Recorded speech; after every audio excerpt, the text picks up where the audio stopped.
আপনি মেয়ের বাপের গলায় ছুরি চালাইয়া 5 লাখ 10 লাখ দাবি করবেন, কই হুজুর আমি তো ডাইরেক্ট খাই না, ইনডাইরেক্ট খাই। কি খায়?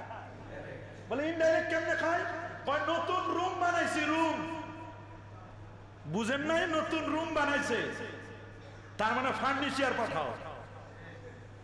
বুঝেন নাই? শ্বশুরে একেবারে ওয়ার্নিং দিয়ে দিছে যে আপনার মেয়ে আসবে তো রুম বানাইছি, তো বাকিটা আপনি দেখেন। তার মানে রুমে কি লাগবে? রুমে ফার্নিচার দিতে তো 8-10 লাখ লাগবে। আবার মেয়ের শিখাই দিছে, শোনো তোমার আব্বারে বলো যে আমি কিছুদিন আগে ড্রাইভিং ও শিখছি। বুঝেন কি লাগবে? হুন্ডা দেন, হুন্ডা। চিন্তা করে দেখেন। বলে শোনো, নতুন জামাই যখন তোমাদের বাড়িতে যাব, সাধারণ হুন্ডা নিয়ে গেলে মানুষ বা কি বলবে?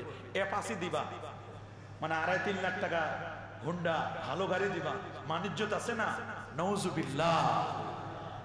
এটা কি জায়েজ আছে? পেশাব পায়খানা খাওয়া, ইউরিন খাওয়া যেমন হারাম, মল খাওয়া যেমন হারাম, যৌতুক নামের কৌতুক করে ঘুরাইয়া ফিরাইয়া খাওয়া ওই রকমের